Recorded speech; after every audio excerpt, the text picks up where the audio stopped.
हैं। अब इसका रजिस्ट्रेशन प्रोसेस देख लेते हैं। तो ये रहा रजिस्ट्रेशन प्रोसेस। तो अमेजोन पर सेल करने के लिए आप गूगल पे आते हैं और लिखते हैं सेल ऑन अमेजोन पर लिखने के बाद आपको जो ये वाला ऑप्शन मिल रहा है बिकम अमेजोन सेलर, इस पर आप डायरेक्टली क्लिक करते हैं। आप चाहें तो यहाँ पे प्राइसिंग वगैरह भी अमेजोन का देख सकते हैं, मतलब क्या कमीशन रहता है, डिटेल्स आप यहाँ पर पढ़ सकते हैं। और अमेजोन अभी विदाउट जीएसटी सेलिंग अलाउ नहीं कर रहा है, मतलब जैसा मीशो करता है। फ्लिपकार्ट अमेजोन पे आपको जीएसटी के साथ ही सेल करना पड़ेगा। और इसके साथ साथ एक चीज़ और बता देता हूँ, अगर आप विदाउट जीएसटी सेल करना चाहते हैं अमेजोन पर, तो कुछ कैटेगरी जैसे बुक्स, कुछ एग्रीकल्चर प्रोडक्ट्स वो आप सेल कर सकते हैं, बट वहाँ पर आपको पैन कार्ड डिटेल्स देनी पड़ेगी। तो हम जीएसटी के साथ यहाँ पर बात करेंगे जिससे आप कोई भी प्रोडक्ट सेल कर सकते हैं। डायरेक्टली यहाँ पर स्टार्ट सेलिंग पे क्लिक करेंगे। स्टार्ट सेलिंग पे क्लिक करने के बाद आप यहाँ पर क्रिएट योर अमेजोन अकाउंट पे क्लिक करेंगे। आपको अपना यहाँ पर इस स्टेप में अपना नाम फिल कर लेना है, मोबाइल नंबर फिल कर लेना है, ईमेल एड्रेस फिल कर लेना है और पासवर्ड एक स्ट्रॉन्ग क्रिएट कर लेना है। उसके बाद वेरीफाई मोबाइल नंबर के ऑप्शन पे क्लिक करेंगे। अगर आपका कोई भी डिटेल्स रीयूज्ड है तो वो यहाँ पर बता देगा। नेक्स्ट स्टेप में आप अपना यहाँ पर मोबाइल नंबर वेरीफाई कर लेंगे ओटीपी के थ्रू। ओटीपी आपके मोबाइल पे आ जाएगा। क्रिएट योर अमेजोन अकाउंट पे क्लिक करेंगे। यहाँ पर आपको एक चीज का ध्यान रखना है, अगर आपका ऑलरेडी अमेजोन अकाउंट है, मतलब अमेजोन बाइंग अकाउंट, तो आप उसके थ्रू भी अपना सेलिंग अकाउंट बना सकते हैं। चलिए अब न्यू मैंने बनाया है यहाँ पर, और इसके बाद आप देख लीजिए यहाँ सेलर अकाउंट क्रिएशन हो चुका है। वेरीफाइड टैक्स डिटेल अब आपको वेरीफाई करनी पड़ेगी, मतलब जीएसटी यहाँ पे नंबर डालना पड़ेगा। उसके बाद स्टोर नेम, उसके बाद शिपिंग वगैरह की डिटेल्स, उसके बाद बैंक डिटेल्स आपको यहाँ पे डालनी है। बैंक डिटेल में याद रखिएगा सेविंग एंड करेंट दोनों में से कोई भी हो सकता है, चल जाएगा।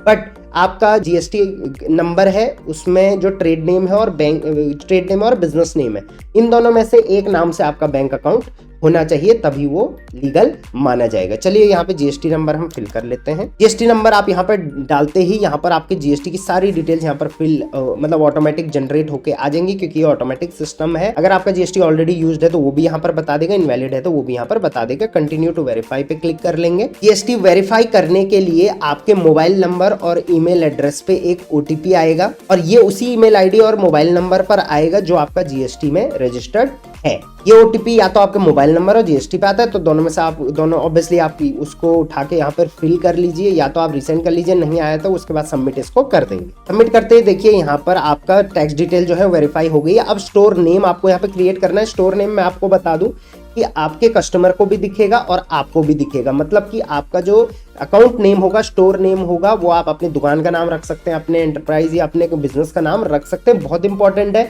उससे आपका बिजनेस रिफ्लेक्ट होता है। तो यहाँ पर आप कोई भी एक नेम फिल कर सकते हैं। यहाँ पर ऑटोमेटिक जीएसटी वाला नाम ले लेता है, बट आप चाहें तो इसको चेंज कर सकते हैं। इसका बैंक अकाउंट वगैरह से लेना देना कुछ भी नहीं होता है। आप अपने हिसाब से कोई भी फैंसी नाम या कैची नाम यहाँ पर अपने स्टोर के लिए रख सकते हैं। तो जैसे मैं अपने यहाँ पर अपने नाम से रख देता हूँ। तो यहाँ पे अपने नाम से रखने के बाद मैं सेव एंड कंटिन्यू कर लेता हूँ। उसके बाद आपका जो जीएसटी में एड्रेस है वही यहाँ पर एज अ पिकअप एड्रेस ले लिया जाएगा कि भाई यहीं से आपका पिकअप होना है। तो आपके एड्रेस पे अगर पिकअप नहीं होगा तो यहाँ पर बता देगा। उस केस में आप अपने नजदीकी सिटी का एड्रेस यहाँ पर डाल सकते हैं। आप चाहते हैं इस एड्रेस से अगर पिकअप हो तो आप इस एड्रेस को रख सकते हैं, और अगर आप नया एड्रेस कोई ऐड करना चाहें तो यहाँ पर ऐड न्यू एड्रेस का ऑप्शन भी आएगा। इसको आप ऐड न्यू नया यहाँ पर एक एड्रेस फिल कर सकते हैं जहां से आपका पिकअप होना है। बट इसमें एक कंडीशन है ऑब्वियसली कि जिस स्टेट का आपका जीएसटी होगा उसी स्टेट का वो पिकअप एड्रेस होना चाहिए। फिलहाल मैं इसको चेंज नहीं करूंगा और इसको यहाँ से सेव कर लेता हूँ। नेक्स्ट स्टेप में आपको यहाँ पे शिपिंग प्रेफरेंस सेलेक्ट करना है, मतलब कि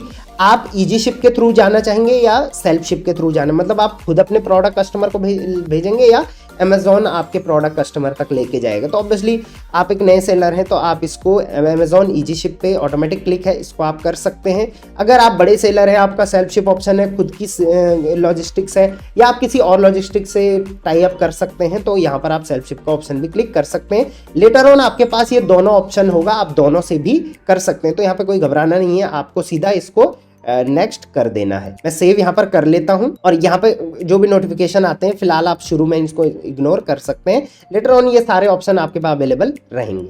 मैं इसको अभी स्किप कर दूंगा। नेक्स्ट पेज में आपको यहाँ पे शिपिंग फीस दिखाएगा, क्योंकि आपने बोला है कि अमेजोन आपकी शिपिंग करे, तो शिपिंग फी आप देख लीजिए यहाँ पे लोकल, रीजनल और नेशनल का दिखा रहा है। और यहाँ पर आपके पास दो ऑप्शन है कि पे बाय योरसेल्फ, डिलीवरी फी आप खुद पे करना चाहेंगे, या डिलीवरी चार्ज कस्टमर पे रखना चाहेंगे तो यहाँ पर आप पे बाय योरसेल्फ करिए। बाद में आप जब प्रोडक्ट का कॉस्ट डिसाइड करोगे तो उसमें आप ऑटोमेटिक जोड़ सकते हो अपने हिसाब से। ये सही रहता है। जो सेलर ये करते हैं तो कस्टमर को एक्स्ट्रा लगता है, उस सिचुएशन में सेल्स आने के चांसेस कम होते हैं। तो आप पे बाय योरसेल्फ आप इसको रखेंगे और सेव एंड कंटिन्यू कर देंगे। अब आ गए हम लोग फाइनल स्टेप में, जहां पर कि आपको अपनी बैंक अकाउंट डिटेल्स यहाँ पर फिल करनी पड़ेगी। तो इसमें आप सबसे पहले यहाँ पे account holder name, bank account number, दोबारा बैंक अकाउंट नंबर और IFSC कोड यहाँ पर डालेंगे और उसके बाद सेव एंड कंटिन्यू कर देंगे। तो मैं जल्दी से इसको फिल कर लेता हूँ। बैंक डिटेल्स फिल करने के बाद मैं इसको सेव एंड कंटिन्यू कर लेता हूँ। नेक्स्ट स्टेप में आपको यहाँ पर अपने GST रेट सेलेक्ट करने हैं। तो ये भी ऑब्वियसली आप बाद में चेंज कर सकते हैं, कोई दिक्कत नहीं, बट शुरू में आप इसका ध्यान रखिए कि आपका GST कैटेगरी में जितना % भी GST लगता है उस स्लैब को आप यहाँ पर सेलेक्ट कर ले। जैसे अगर आप GST एग्जेम्प्टेड कैटेगरीज बेच रहे हैं जिनमें GST नहीं लगती तो उसको आप यहाँ पर 0 कर सकते हैं। अगर आपका 0.25% वाला कैटेगरी है तो यहाँ पे कर सकते हैं। क्लोथिंग वगैरह है आपका तो यहाँ पे 5%, जैसे कुछ कैटेगरीज में 12 भी लगता है, एसेसरीज में 18 लगता है। तो आप अपने हिसाब से यहाँ पे सेलेक्ट कर लीजिए। इसका वैसे आपके सेलिंग से उससे कोई फर्क नहीं पड़ने वाला है, ये अमेजोन के पास एक डेटा रहता है। तो चलिए मैं इसमें अभी के लिए 5% कर लेता हूँ और फाइनल स्टेप हमारा सारा कंप्लीट हो चुका है। ऐड प्रोडक्ट पे हम यहाँ पर आ जाते हैं। अब आपको यहाँ पर ध्यान देना है कि अमेजोन अकाउंट जब आप बनाते हैं तो तुरंत आप प्रोडक्ट लिस्ट नहीं कर पाएंगे, थोड़ा टाइम लगेगा अकाउंट को वेरीफाई होने में। उसके बाद आपको मैसेज आ जाएगा या आप 24 आवर्स के बाद यहाँ पर प्रोडक्ट लिस्ट करना शुरू कर सकते हैं।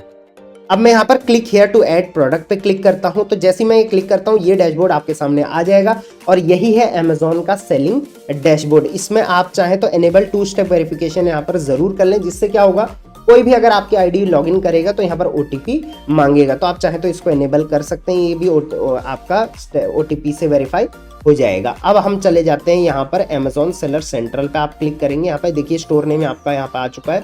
अमेजोन सेलर सेंट्रल में जाएंगे तो यहाँ पर अभी बाकी कोई डिटेल्स अपलोड नहीं हुई है, बट आप साइड में जाएंगे तो देखिए सारे ऑप्शन यहाँ पर आ चुके हैं। ऑर्डर कहाँ से जाएगा, प्राइसिंग क्या रहेगी, इन्वेंट्री कहाँ पे रहेगी, एडवर्टीजमेंट क्या रहेगा, ग्रोथ कैसी रहेगी, परफॉर्मेंस कैसा रह रहा है, सारी डिटेल्स यहाँ पर आ चुकी है। तो ये है एक सक्सेसफुल मेथड अमेजोन पर सेलिंग करने का। तो अब आपने अगर रजिस्टर कर लिया है तो अब आप इसमें लिस्टिंग करिए। लिस्टिंग को लेके मैंने डिटेल वीडियोस बना रखी हैं, आप चाहें तो उसको चेकआउट कर सकते हैं। लिस्टिंग करने के बाद आप सेल्स टूल का इस्तेमाल करिए, जैसे प्रमोशन हो गया, कूपन्स हो गए, एडवर्टीजमेंट हो गया, उसके बाद प्रमोशंस अलग अलग टाइप के होते हैं। इनसे आप अपनी सेल को काफी हद तक बूस्ट कर सकते हो। अमेजोन पर अगर मैं बेस्ट कैटेगरी बताऊं जिसपे सबसे ज्यादा सेल आती है तो वो है electronic and fashion category, but इनमें कॉम्पिटिशन भी काफी ज्यादा है। आप चाहें तो उन कैटेगरीज में भी जा सकते हैं जिन पे कंपटीशन अभी के टाइम पे कम है। तो ये था अमेजोन सेलिंग कंप्लीट गाइड। इसके साथ साथ अगर आप और वीडियोस अमेजोन की देखनी चाहते हो, जैसे इस पे सेल कैसे बढ़ाया जाए, एक एक चीज जो है मैंने एक्सप्लेन करी हुई है। सेलर डैशबोर्ड को आप प्रॉपरली समझना चाहते हैं, जो कि 3 घंटे की वीडियो मैंने उस पे पोस्ट करी हुई है,